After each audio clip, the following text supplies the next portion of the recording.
All right, what's going on, everyone? Back with another episode of the Pound for Pound Combat Sports Podcast. We're going to be going over this UFC 314. We're joined by a guest. I'll let you introduce yourself real quick. Hey, what's going on, everybody? Name's Brendan. I'm just pretty much a fight fan. I just started training Muay Thai a couple of months ago. Uh, a little fun fact about me: I am retired out of the military. I am, 24 years old, so I'm pretty young to be considered retired out of the military. But had some bad stuff going on, but we're all good now. We're getting back to being healthy. So thanks for having me on, guys. Yeah, Hell no yeah, hell problem. yeah. So we are going to get right into it. There was quite a bit of fights on this card. A very good card overall. Lots of finishes, lots of exciting matchups.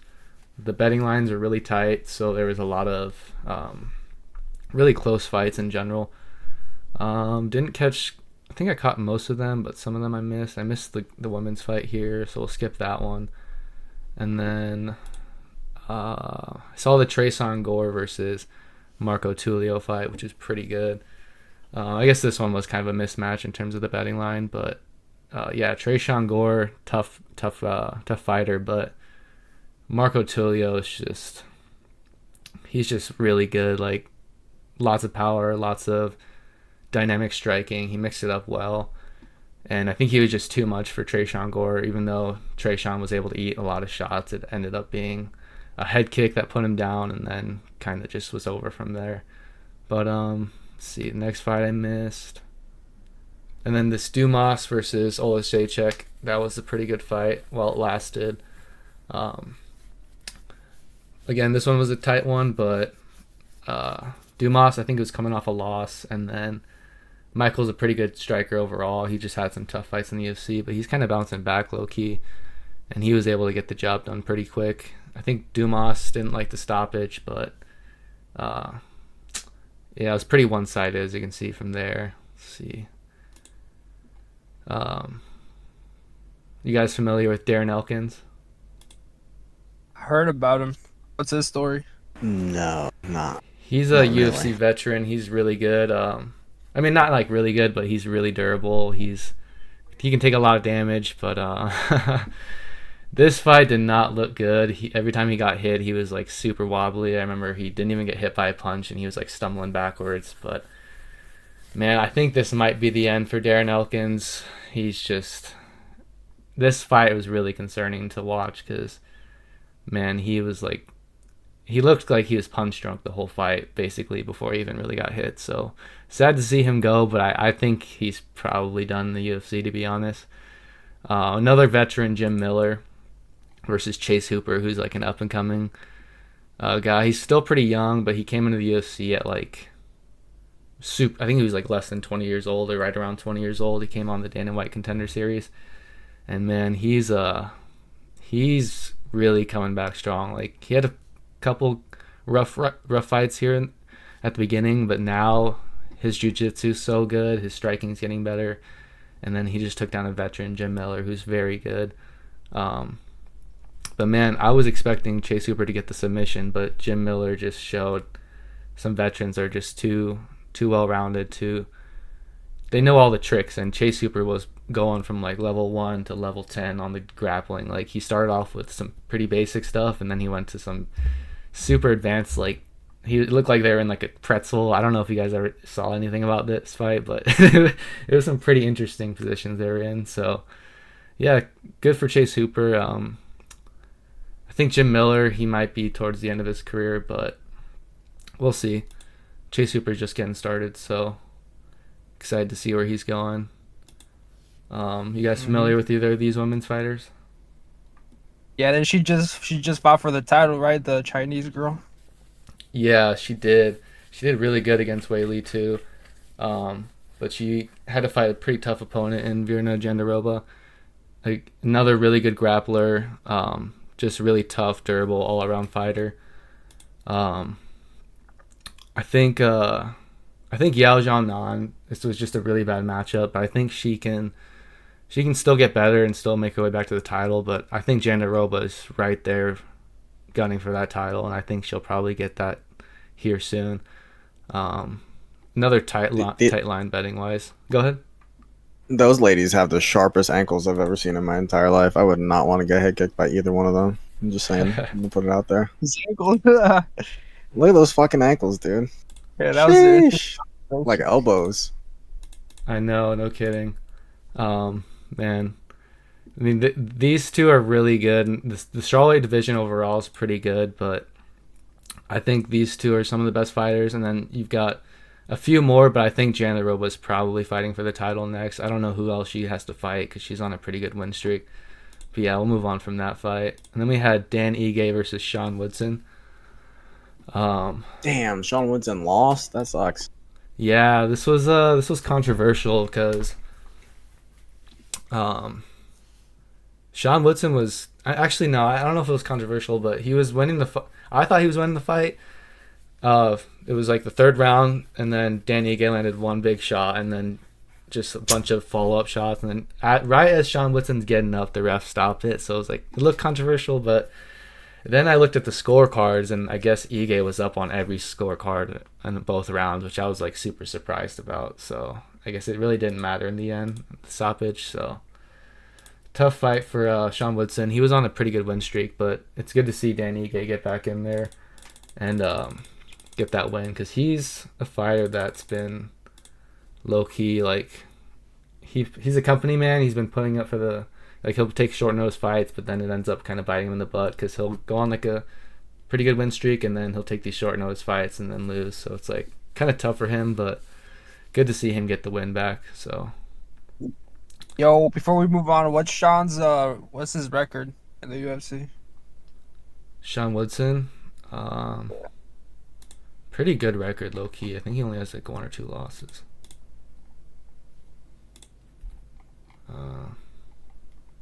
Yeah, it's like all these wins, draw.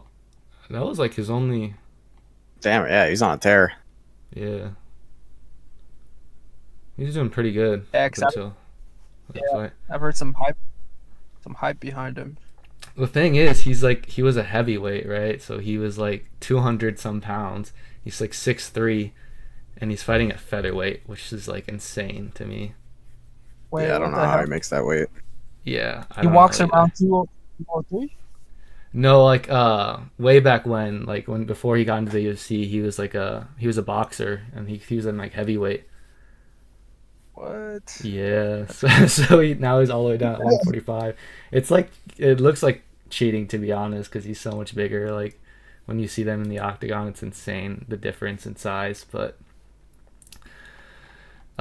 he carries his hands low, and he's like really loose, and he's got like that who's that boxer, Sweet Pea Whitaker. He kind of fights like that. A lot of like head movement, a lot of fake, kind of like what's his name, Bobby Green. But yeah, it kind of bit him in the butt because he got hit by one punch and went down, and then he was like not out, but as he was getting up, the ref stopped it, so it was kind of unfortunate for him. But I think he'll probably bounce back, and I don't know, that weight cut just seems pretty extreme. I don't know why he does that, but it is what it is. I guess if it works for him, it works for him. Yeah, he's definitely compromising his chin there for sure. Yeah, it's a lot of weight. Then we got the next fight, the main card, Nikita Krylov versus Dominic Reyes. So this was a fun one. Dominic Reyes is kind of like a up and down, back and forth fighter. He'll go on like nice runs, and he'll get like knocked out a bunch, and then he'll come back. But he was coming off a 2-fight win streak, KOs, and then Nikita Krylov's just a durable veteran. He's got so many fights. He was also coming off a pretty good win streak, and then it was just it was probably the knockout of the night, 1-punch KO. It was like that McGregor versus Aldo punch where he just beautiful check hook. Yep. Yeah, it was just right down the middle, put him out, and he was just out like 1 punch, not even moving. All right, what do you guys think about Bryce Mitchell? You guys know about Bryce Mitchell? Give me my camo shorts.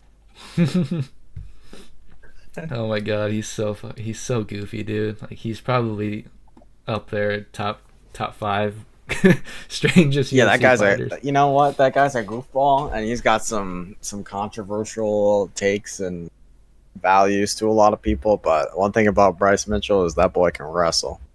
He Yeah, can. He's got that ground game. He can take people down. You could tell during this fight that's where he was wanting to go because Gene Silva. I mean, Gene Silva is just a freak standing up, and he'll toy with you and he'll play with you and he'll let you know that he's gonna smack the shit out of you. You know, yeah. so Bryce Those Mitchell was trying to take that fight to the ground the whole time, and I think that's partially why he lost. Yeah, those fighting nerds guys, man. Gene Silva's a part of that camp. They're just all of them are winning. They're so good. They're very well rounded. They all have insane striking, but yeah, like you said, Bryce Mitchell is a really good grappler, and I was extremely surprised at how well Gene Silva kind of basically shut down all of the grappling from Bryce. Like every grappling exchange he would get out of, not in pretty easy fashion, and it's really surprised me. I thought he was gonna get the knockout, just given the matchup stylistic wise, but he actually ended up submitting Bryce, which was insane. Like I did not see that happening.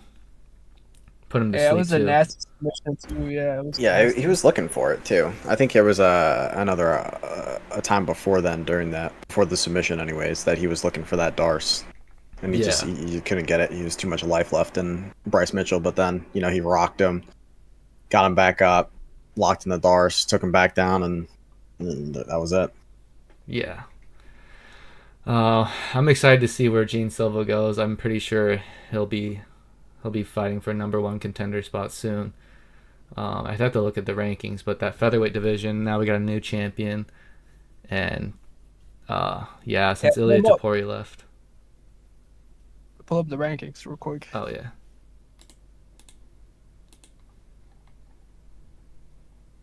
Him versus Lopez would be kind of sick too. right here. So we have Volk as the new champ. Max Holloway somehow still in the rankings, but I don't think he'll be fighting at featherweight anytime soon. Then we got Diego Lopez, Mosfar Evloev. He's a good fighter. He's on a really good win streak. I don't think he's lost in the UFC. Yair Rodriguez coming off a really good win against Patricio Pitbull. Ortega's up there. So I guess ranking wise, he's not high up. Like they haven't updated it. He'll probably be like ranked 12 or 13. But I think if he beats one of these guys in the top 10, he'll probably fight for the title just because of the hype he's got around him and the way he finishes people, right? Like I think finishes go a long way in terms of your trajectory, right? If you got exciting fights, they're definitely going to want to fast forward your progress quite a bit because they want to see those exciting title fights. But yeah, I mean, this division's pretty stacked. Lerone Murphy's good. Arnold Man, Allen's he a just won. beast. Yeah. So it's going to be tough. It's going to be um, it's not a short road, but it could be if he takes one of these guys out with a finish, I think. Just because he's got so much, like all those fighting nerds guys have so much hype behind them. It's ridiculous how good they are. Yeah, they're moving up as fuck. Yeah. Well, they have the hype, but they also have the fan base too. They're gonna sell out those pay-per-views. So Dana is just as much as inclined to give him a shot as anybody else. True, true. That's facts. Yeah, I mean, it goes a long way to be like a good fighter, but then also have a fan base because I think it's the fight game. It's prize fighting, so they always want to make the biggest fights. But UFC does a pretty good job of staying in line with that. But some every now and then, like if you have the hype behind you, like there's another example, Sean O'Malley. So a lot of people are like, oh, how did he get a title fight? But he's got such a big fan base, so sometimes it really helps to have that as well. Let's see, Yair Rodriguez versus Patricio Pitbull. Pitbull coming over from Bellator, multiple time world champion, pretty much a veteran. He's got like I think over 40 fights. He's super good. But Yair Rodriguez is just one of the nastiest strikers in the game. It was pretty one-sided in terms of the striking. Patricio was able to land on Yair with some pretty big shots. Patricio definitely has power, but Yair is just way too tricky. He's too slippery, and he's also a dog. Like he took those shots on the chin and never stopped pushing forward. But yeah, it was a good fight. it was exactly what I expected. Just a 3-round banger. Went to the decision, and yeah, kind of sucks for Patricio Pitbull because he's got a lot of fans because he's the Bellator champion. But I think his next fight, if they give him a decent matchup, he'll probably be right back in the mix. I mean, it's pretty tough to come in the UFC. Your very first fight is Yair Rodriguez. Like he's a Yeah, Yeah. absolutely. yeah, he's just pure. How old is he now? Yair. I don't know if, No, Patricia. oh, he's pretty old, probably late 30s, I would imagine.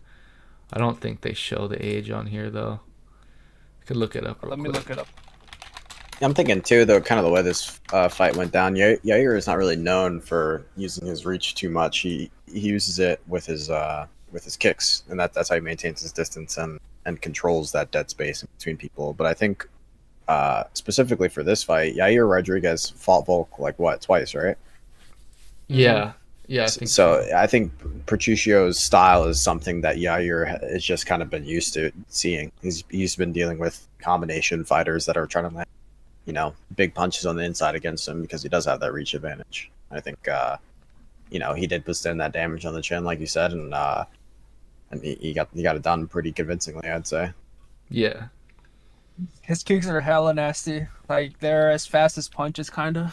bro. At the very end of the fight, it was like literally right before the buzzer. He threw a spinning wheel kick that was it was so fast, and I was like, damn, if that landed, he would knock him out cold. Like it was just out of nowhere. It was like the very last second, just out of nowhere. It was like inches away from landing too. And the thing about Yeah. Yair is like a lot of people with the wheel kick, they want that distance. They try to catch them on the end, but Yair somehow can throw it just boxing range almost, if that makes sense. He just knows exactly how to measure that distance. And like you said, like he's not afraid to like not even rely on his reach. Like he'll throw kicks from really close in, and they're so pure. I think that's what helped him a lot in this fight too, because Patricio couldn't just sit there on the inside or charge in because Yair just kept throwing kicks up and was really really keeping him off. Because Patricio did kind of put the pressure on, like kept going forward, but Yair's distance management was just way too good. Wait, he dropped him once, right? Or am I mistaking it? He dropped him once. Um, I can't remember. Let's see, knockdowns. Yeah, he did knock him. Yeah, Yeah, I it was in the remember that third shit. round. Yeah, that was a really good fight. Then we got the co-main event: Michael Chandler versus Paddy Pimblett. What do you guys think about Paddy? And he shut a lot of mouths yesterday. Yeah, Not gonna lie. definitely. I mean, shit. With Patty, you can say whatever you want about that guy, but there's no questions now after Michael Chandler. I think even considering Michael Chandler's record in the last 6 fights is like what 2-4. He hasn't been winning very many recently, but Patty got in there and showed that he not only is in shape, contrary to belief, because he blows up so much in between fights, but he is as technical as anybody in the top 5, I'd say. Like, I think he's ready to fight somebody in the top 5 or just outside of it. For I sure. think what For sure. surprised me the most about Paddy was that he didn't get tired at all. That dude was ready for a 5-round fight. And I don't think he's super technical, but I think just he's durable as hell because he's so big. And he knows how to use the tools that he does have, at the right time. Yeah, for sure. And I mean, when he came into the UFC, he's still looked pretty green, like a little bit wild with the striking. He would eat. I mean, he got caught a couple times, pretty hard, and just looked a little bit green. But with every single fight, he just keeps getting better and better. And this fight, he looked insanely good. Like title, he almost looks like he's ready for the title. But it's hard to say that because Islam Makhachev's the champion. So it's like, even if you're ready for the title, it's a whole nother level above that fighting Islam. But he can definitely hang with just about anybody in that division besides Islam. Yeah, Yeah. so Oh yeah, go ahead. no, you go ahead. So, yeah, I think a lot of the questions and the doubts come from his earlier fights. and a little bit, Bobby Green's kind of like, I mean, he's on the loss streak that he's on, getting knocked out. Both times, right? Paddy kicked him the same way he got knocked out this most recent time, I'm pretty sure. So Paddy's been fighting kind of, who is it? Tony Ferguson was one of his last three, right? Tony Ferguson, Bobby Green, and who else? Just not really people who have been winning that much. So Yeah, I think those left a lot of questions in people's mind. But true. yeah, like I said, Michael Chandler, he's not a write off. He might be, maybe when he returned from the Connor weight, maybe you could say he was a little rusty, but now he should be, ready to go. And I thought he looked, tired. Honestly, I thought the calf kicks early on from Paddy really slowed Chandler down, and he just dominated him against the fence, dominated him on the ground. I mean, it's a really, really great win for Paddy. Looked great. For sure. Did you have something to say, Mondo? Oh no, yeah. I was just gonna say, what do you think is Petty's trajectory going forward based on this win?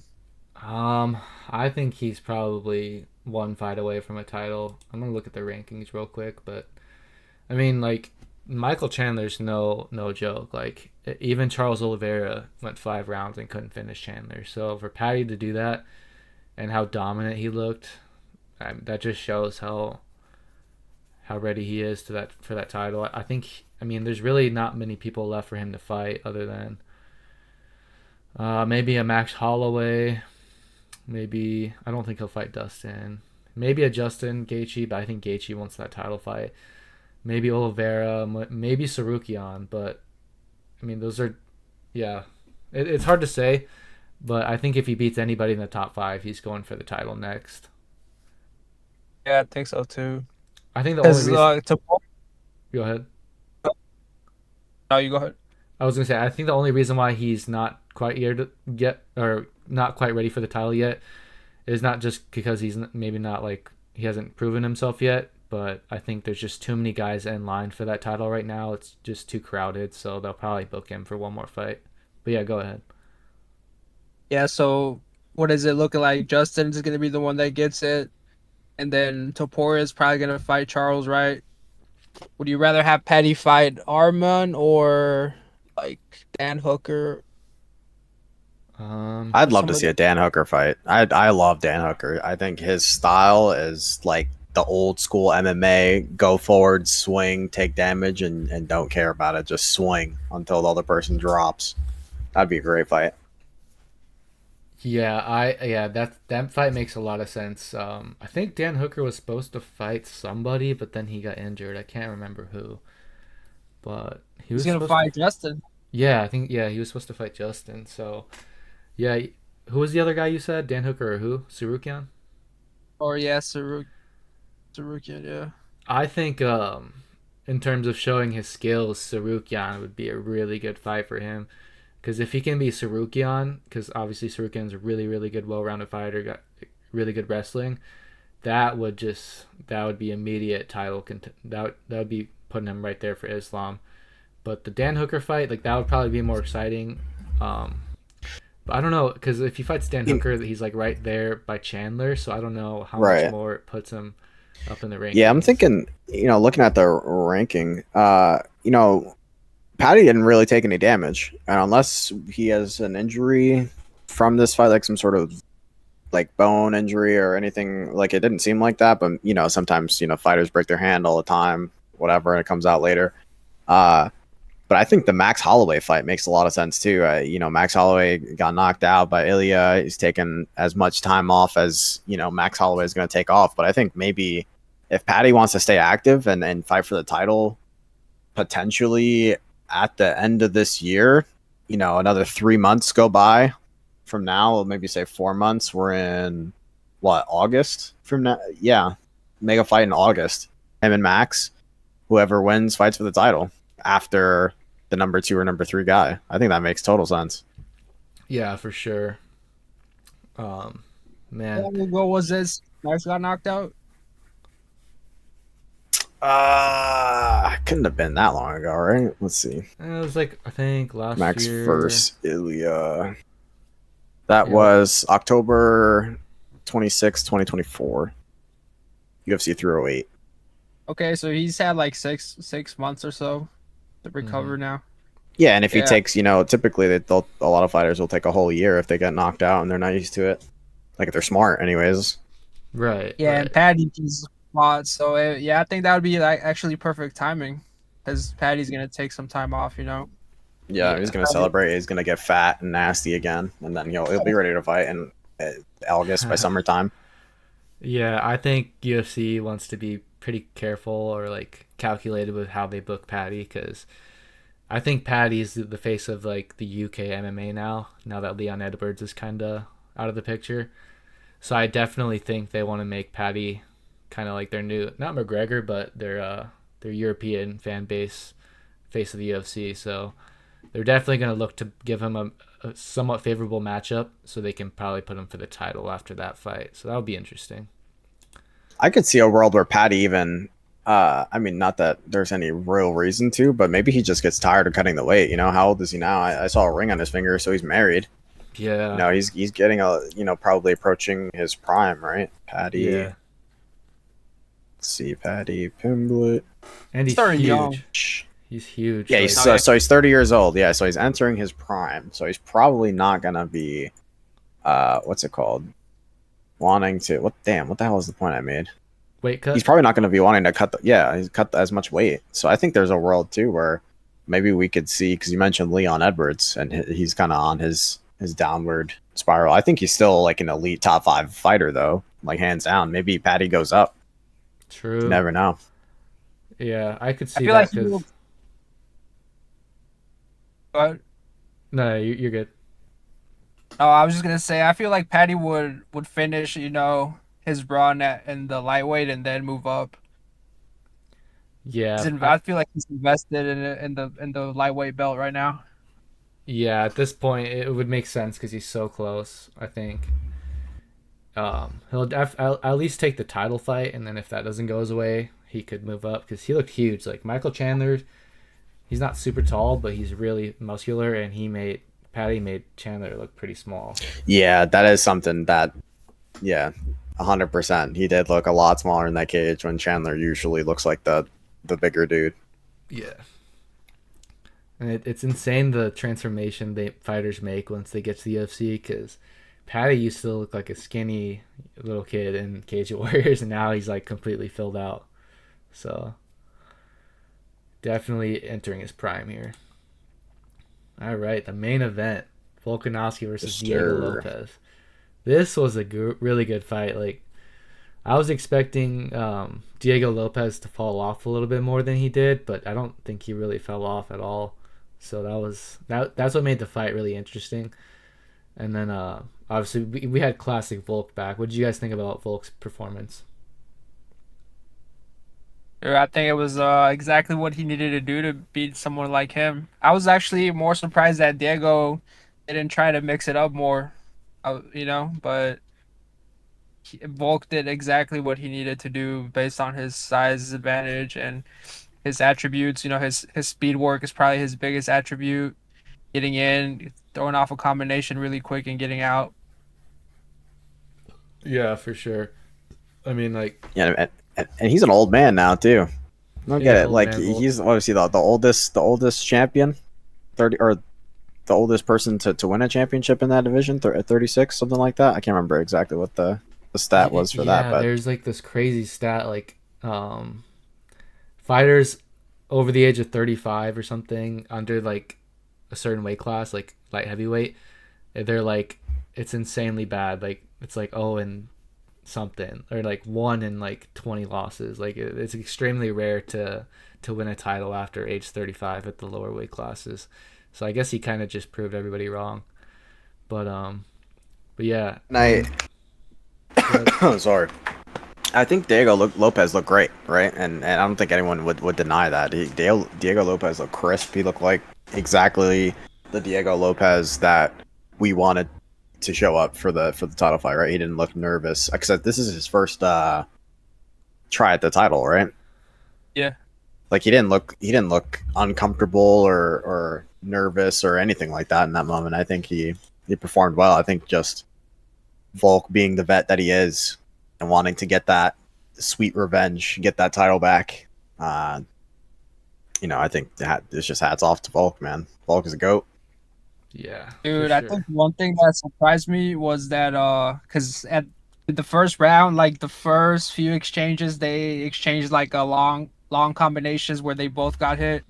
And I'm surprised Volk went and kind of reckless like that at the very front of the fight because he's been getting knocked out. But you know how before, when we were before even Volk, or yeah, before Volk fought Taporia and Max, um, we would, or right after he beat Volkanovski, Taporia did.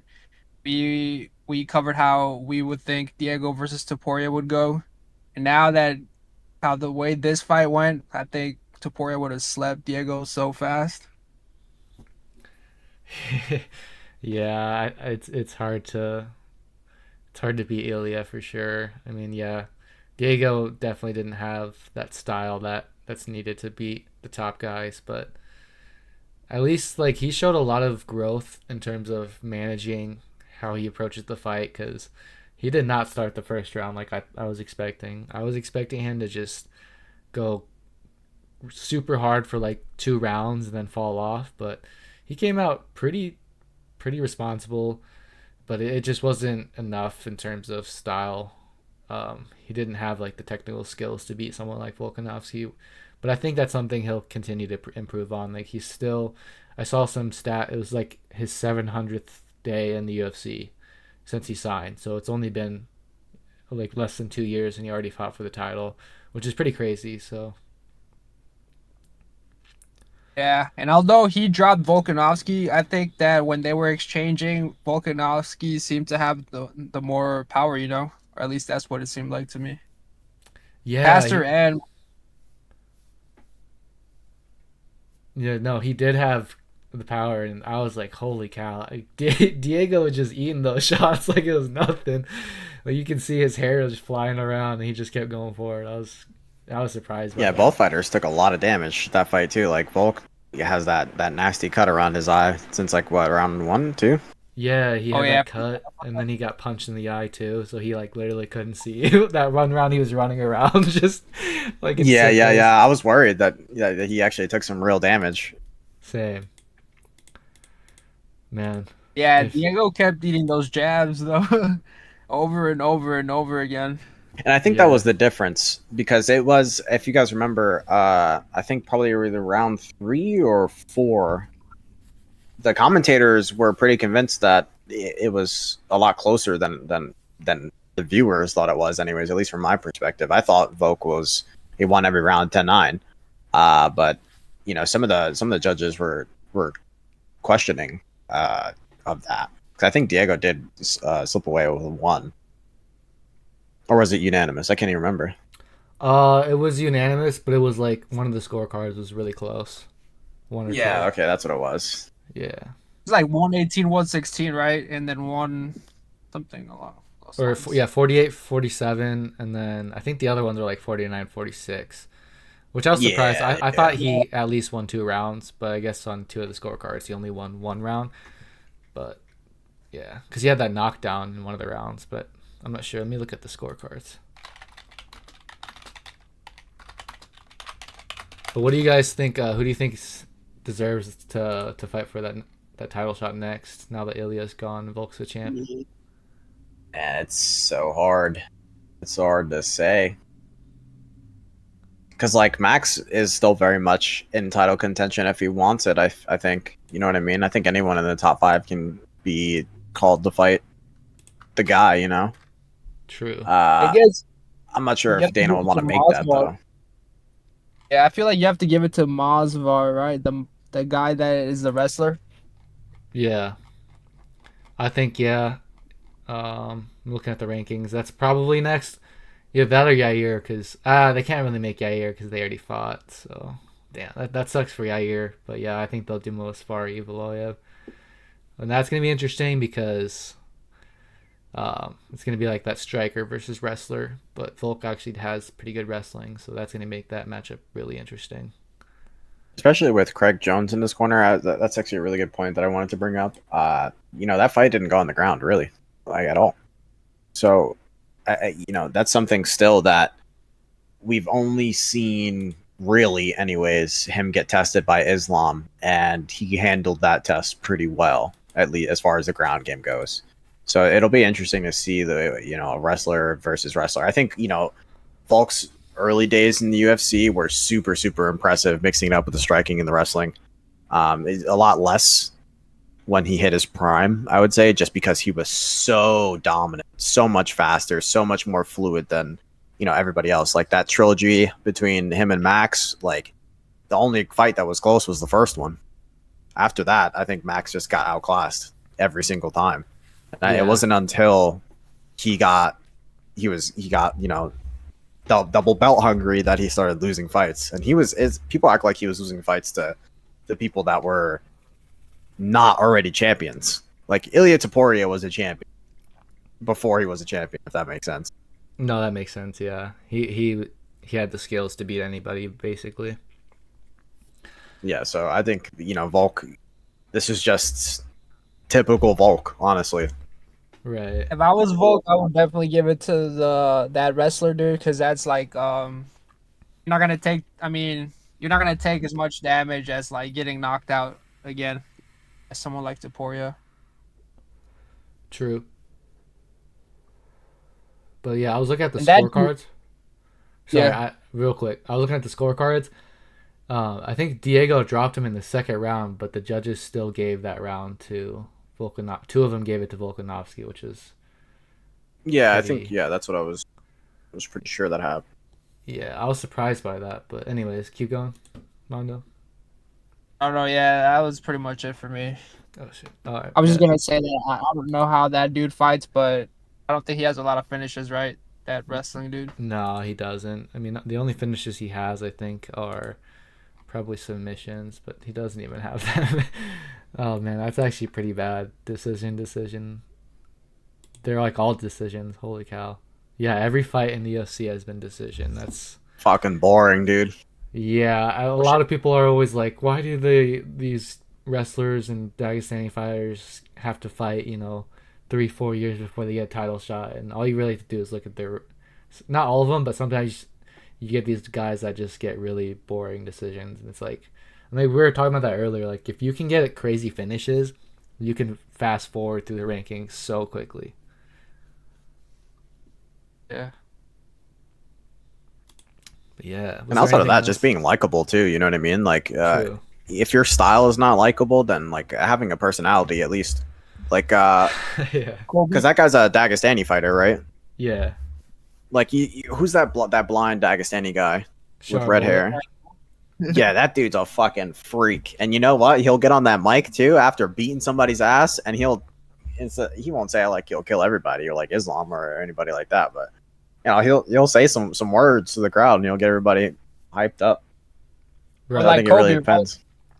Like Kobe got a boring ass style, but he talks a lot, so it makes it True. entertaining. With him though, I feel like it's just like, man, it's like if you guys have ever ate a McDonald's for like a couple days in a row, you know what I mean? Like you're just down bad and you need a $5 meal from Yeah. the little app. Like Yeah. that's what Colby Covington is to me right now, because he hasn't won.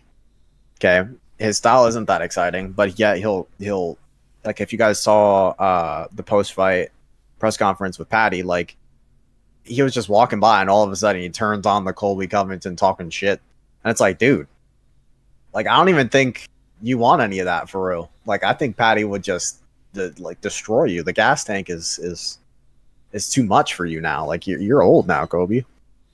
You just compare him to a kid's meal, bro. Is he the shitty toy that you get in a kid's meal? No, he's like the McDonald's, like the 10-piece nugget meal for the third time, fourth time, fifth time this week. Is the box a little stinky and greasy, and you don't want to eat it, but you got to. Yeah. He's there for the cheap value. Yes, yes, that was perfect. He was yelling at Paddy Pimblett too. I don't know if you guys saw that after Paddy's fight. Yeah, that's what I was. That's what I was saying. Yeah. He was like, "You fought scrubs," and it's like, bro, you haven't won a fight in like 3 years. Yeah, it's pretty bad. When's the last time Colby's won a fight? Oh my gosh, I don't Colby even know. Covington, I'm looking at his last win. record. Oh, Masvidal. Oh yeah. Masvidal? Are you kidding me? That's the last win, Oh my god, that was 2022. 3 years ago. bro. He's so inactive though. Yeah, because he wanted to fucking plead brain damage and shit Oh against yeah. Masvidal because Masvidal jumped him and his boys called him I outside lacking, bro. think they broke his tooth or something. That was so funny. Yeah. I don't know Oh, how that you could big, be in a court case and then be an active UFC fighter at the same time. Like saying you have traumatic brain injury, but you're gonna go fight in the UFC again. That Oh doesn't my make sense. god, yeah. That reminds me of the Devin Haney lawsuit. He tried to sue Ryan Garcia, and the judge is like, "You're a combat sports athlete fighting in boxing. You're gonna take damage to the head regardless." So he threw out the case. Yeah, you can't. You got to know what you're suing too at that point. Like, that's just an unfortunate play because he did find the PEDs or whatever the substance was after the fact, which is like obviously grounds for knocking the loss off the record and whatever else. But you can't sue him for a traumatic brain injury. You got to sue him for cheating, bro. Like you can't say like you're getting assaulted and battered because the contest was unfair. Like that's the whole contest is to get Yeah, assaulted and bat. Like you can't do that. right. But and even he so, even without the PEDs, bro, Ryan Garcia whooped his ass. Oh my I don't god. care. PED, GED, nothing. Fucking Ryan Garcia, bro. Yeah, that was a Nah, yeah, one-sided. dude. I hope they do the rematch soon for that fight, dude. I want to That'd be fuck. great. Oh, they're setting that up on a silver platter. Remember, like they have that card with both of them on it, but they're fighting different guys. That is Oh, Yeah, dude, yeah, that's yeah. the fight. Yeah, that's gonna be a crazy card. yeah. Ryan versus Rolly, I think it is. Uh huh. Rolly's low key not bad. He just has too many gaps to be like a world class fighter, but he's not bad at all. Oh no, dude, he's a gym hero. He's like the sparring champion. And he goes out on his shield. He does not give a fuck. Like he'll just keep going. Like when he fought Tank, he was just nonstop, just charging forward to his demise. But I think it's gonna be the same thing with Ryan. He's just gonna keep charging forward, and Ryan's gonna catch him with that check hook. Probably put him out. Has he fought? Has Rolly fought since he fought Tank? I don't even know. I want to say he has, but I can't remember who or when. I think he Yeah. has though. Did you guys wanna? There's some boxing. I don't know if you want to go over it or if you want to go look at what's coming up for the UFC real I'm quick. down for either. Could Was there a certain card you wanted to look at for the boxing? I know just Ennis fought that one dude. His name from Lithuania. He beat him. Oh yeah, I saw that. Or I didn't. I saw like they were fighting, but I didn't see the fight. Yeah, there was a good card here. Decent.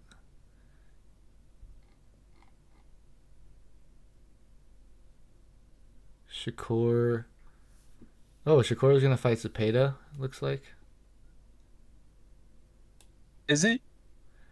it says right here. I'm looking at this like news website. It says I think he plans on defending his belt against Zepeda, That'd be pretty decent. but he wants to fight 'Cause Tank as well. Shakur, he just beat that electrician dude, right? So the construction Yeah, worker. that was so embarrassing. Like, what are they doing? And that was his first like Saudi card, bro. Like they should have given him somebody nice. Yeah, the only time he gets knockouts is against some random fighter that's not good.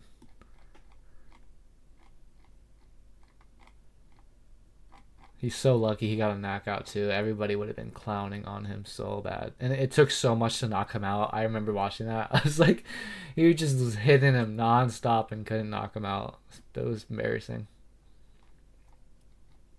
Yeah, oh yeah. Then he broke his hands or some shit.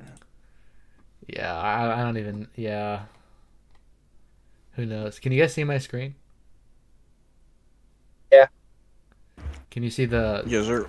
the Think so. boxing? Oh Oh no. no, Let's it's see. on Machado and Mates. Here we go.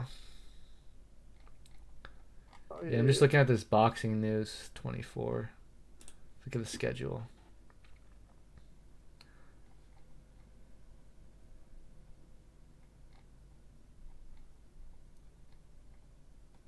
Let's see. I'm not seeing too many fights here in April. I mean, boxing's always got a bunch of random cards. Let me see. Geez, there's so many events in boxing. We got Conor Benn versus Chris Eubanks Jr. Can you see my screen now? Oh yeah, we can. That that should be a really good. They've been trying to make that fight for it feels like the past 10 years. Well, last time Connor popped right or some shit for SARMs too, I think. Mm-hmm. But they've just had beef forever because I think their dads fought, right? Yo, Vidal Riley's fighting some random Anthony Yard. Wait, where do you see the Vidal Riley fight? Oh, I see it. Yeah. Oh, that's dope. Oh, Lyndon Arthur. He's pretty good. Anthony Yard. That should be a fun fight. I love Anthony Yard. He's always fun to watch. Yeah, I think Lions they in the fought camp. before. Oh yeah, I forgot about that. Let's Dude, I see. still think Vidal should fight Jake though, like you said. Oh yeah, that would be perfect. Oh my god, that would be. Because I know Vidal would just go in circles around Jake and not let him get the chance to land that big shot. Yeah, he would murk him. Ryan Garcia versus Rolly, Devin Haney. That's so funny. Ryan's headlining this card. I bet Devin Haney's pissed. Oh, Teofimo's on that card. Teo should be right there in the mix. They're all kind of in that same weight class or Yeah, close to each other. Tio would. I think Tio would whoop both of them. But yeah, Yeah, I on a mean, good day, yeah. Teo will you never randomly know what. fight. Yeah, yeah. Like he'll randomly fight someone and look mids, but then he'll fight. In their very next fight, he'll look like unstoppable. So it's kind of confusing to follow. But I love Teo's style. It's so fun to watch.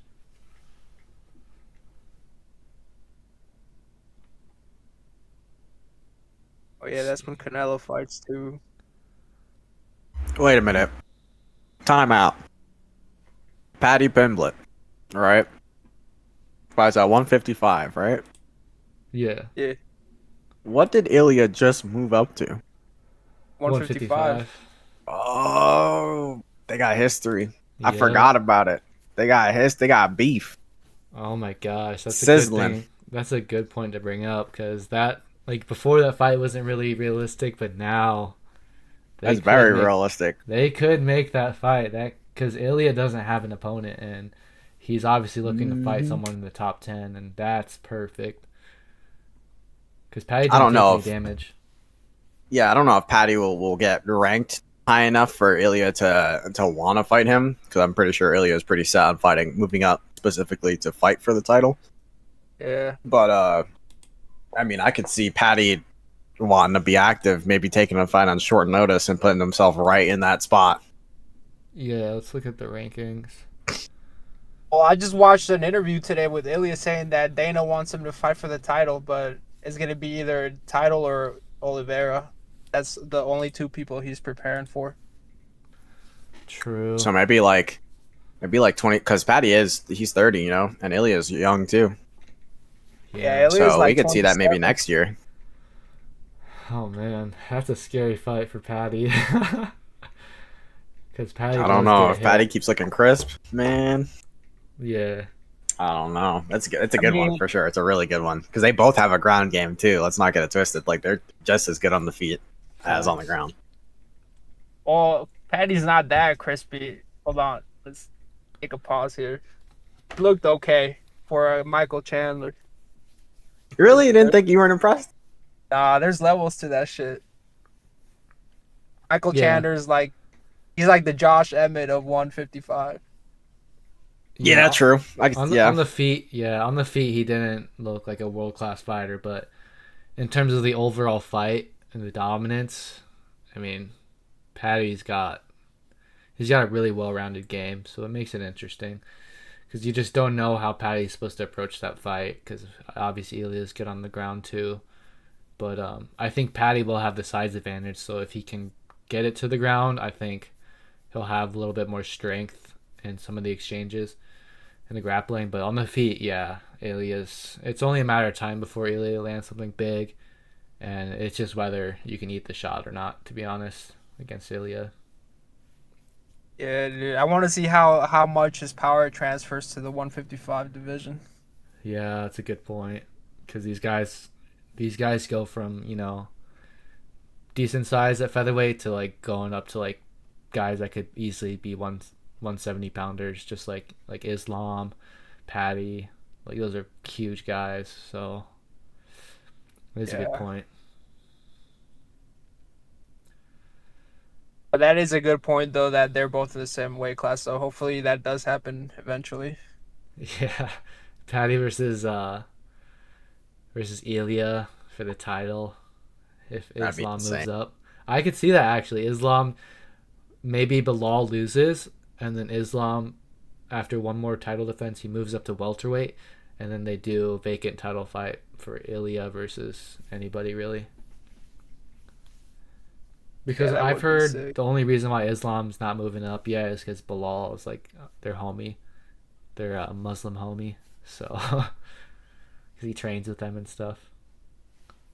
Yeah, not until Sean Brady comes and whoops that ass. Oh my God, Sean Brady out of nowhere too. He was like a kind of like a middle of the ranks kind of guy, like floating around top 10, and all of a sudden he's number one contender. Yeah, you got him on some good supplements. Man, that division, it's pretty good, but then you got some random guys in there. Like Leon should not be ranked number three. He should be like all these guys below him. I think are better than him at this point. Um, Kamaru, kind of a middleweight, kind of not. He's kind of back and forth. Um, JDM's good. Joaquin Buckley's a superstar now. You got Ian Gary. Like Gilbert Burns, he's not a top eight. He's not a top 10 fighter. I'm sorry, he needs to go. Kind of Colby Covington's not really elite. Jeff Neal's all right. Yeah, this division kind of falls off pretty hard, Loki. Carlos Prates is a beast. Luke's decent. So yeah, I mean, realistically, if Islam takes over at welterweight, I don't think anybody beats him. So, Bilal, he's about to fight JDM. Let's see, Gary Machado or whatever his last name. He's gonna fight Prates. Oh damn, they catapulted that Prates guy. Yeah, he's got to Oh fight. dude, He's fighting Ian Gary next card yeah, coming up here in like a couple weeks. I think that should be a banger. I mean, dude's coming up. Like if you look at Pratis' record, it's insane. Let's look at it. KO, KO, KO, KO. yeah dude, he just started too. Yeah. Oh my God, that was all within a year. Hella active. Those fighting nerds, man, they're just overpowered. It's the 2 packs per day that he smokes. Oh my God, yeah. It's so funny. I saw some video. Someone was like, "So, you still like smoke and drink during fight camp?" He's like, "Oh, I lay off the alcohol, but I still smoke." And then someone was asking him why, and he's like, "Well, I just don't think I'm addicted to the alcohol." I was like, "Oh my God." Uh, so yeah, he definitely is smoking hella before fights. It's crazy. And then right after a fight, his like go to is a smoke right outside the arena. Just so funny. I guess when you're He's a knocking beast. guys out in the first round, you don't really need cardio. Yeah, it'll be interesting to see when he goes up in competition how it's gonna go. Yeah. I mean, Gary's probably one of the tougher guys. Buckley would be good. Shavkat. But yeah, I don't think he loses to any of these other guys really. I think he beats a lot of these guys. Welterweight's not the most exciting division. It's kind of like the in between division. Obviously, like middleweight and lightweight, there's a weird jump, like a weird gap. So it's like, I don't know. I feel like if you're 170 pounds, you could easily, not easily, but you could make that cut to 155 and be a little bit bigger, which is why I think a lot of the top guys are at 155. And then if you're Yeah. a middleweight, a lot of these middleweights are more likely like a light heavyweight build, and then they cut down to middleweight, and then they wouldn't be able to make 170. So like that 170 weight class being 15 pounds in between, it's kind of a weird size range. It's like its little island. Yeah, because like you see like Kevin Holland, like he was up and down between middleweight. Kamaru Usman, same thing. So it's like, it's not. Yeah, I don't know. It's hard to just to explain, but yeah. Was there anything else you guys wanted to cover? Pretty much it for this one. Yo, pretty much it. Eh, Looking forward to that next one. yeah. Do you guys have any predictions for Prates versus Gary? Oh man, I don't I know. think As much as I don't like Ian Gary, I don't know, man. He's 15-1 for a reason. You know what I mean? Yeah. I'm gonna go with Prates because he has an equal frame to Gary. Gary's used to being like the long dude in his fights. True. Yeah, and he definitely fights like that too. Yeah. Um, He yeah, actually has a disadvantage in the reach department as well. Was that 79-inch reach for protest, or is that 70? 78. Yeah, that's a crazy reach for his height. Yeah, dude. He's shorter, but Those he has knees a are longer reach. That's crazy. Yeah, yeah, dude. His knees are nasty. He has more power. Or at least I don't know. At least from the fights he's had, he seems like he has more power. Gary, oh man, like you were saying, he just knows when to engage and when to disengage and use his Yeah. footwork. He knows how to fight smart, but He just knows how to win, which is like the crazy part. Like yeah, exactly. Yeah. he'll fight a wrestler and strike the whole time. He'll fight a striker, and all of a sudden he turns into a wrestler. It's like it's really Yeah, like when annoying he trying to beat him. when he fought Michael Venom Page, man, Oh you my already god. knew he wanted none of the smoke Yeah, on the feet, dude. He tied him up into the clinch on the cage the whole oh, fight, frustrated MVP. You know. that should have been such a good fight, and Gary's like, nah. He's like, Yeah, I I was really guess not. disappointed with that fight because Michael Venom Page is first and foremost a showman. Like he will put on a fight. Yeah. dude, they're gonna fuck Anthony Smith up. That Chinese dude's gonna mess him up. Oh my god. Big Bang Zhang. He's like the Big Bang of UFC. You know Big Bang I was Zhang, gonna. the boxer? Yeah, dude, he beat the one that knocked out Wilder recently, Yeah. right? Yeah. They got their UFC version. He's good too. He gets hell. I saw his last fight. He got a knockout. He's pure. Damn. 60th or 61st fight. The First round knockout. Wow. Oh my god, yeah, Anthony Smith. That's insane. Jesus, 59 fights. that is so much fucking CTE, dude. Oh yeah, Yeah, dude, he needs to fucking retire, man. for real. I don't know why he's fighting. Yeah, I'm not sure either. Maybe he needs some money for real. I know he's been doing like a lot of brand stuff, like sponsorship stuff recently, but I just don't know like where he go. Like, what is he fighting for? You know what I mean? It's Yeah. not a title. I think he wanted to retire, but then he lost. So I think he's like, oh, I just need the win. He's like drug Oh, addict. Michael Behara is fighting too on that card. Yeah, that guy's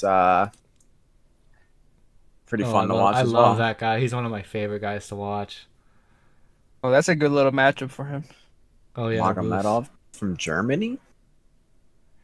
Yeah. Yeah, I think that's just where he resides now. I'm guessing. Like that's the same thing with like a lot of other guys, like Sarukyan. He's like Russian and Albanian, and it's weird. Like that whole region over there. I mean, Germany's a little bit further out, but like that whole like region near Russia, there's so many Russian fighters that are Dagestan fighters that are like not fighting out of Dagestan now. Well, Yeah, yeah, it used to be all Russia, right? And then it all split when the Yeah, Soviet Union. yeah. yeah. I'm actually going to this card. Let me show you guys this one right here, Des Oh, the Moines. one in Iowa. Yeah, Yeah. I was. That's gonna be sick. Damn, that's a sick Yeah. ass fucking fight though for the main card. Corey Oh, yeah. Sandhagen Yeah. versus Davidson Figueroa. Oh man, Bantamweight too, like that's just perfect. Bantamweights can go nonstop. bone. Oh yeah. And then Bo Nickel And versus Corey's such Rainier a DeRitter. savage. Let's see.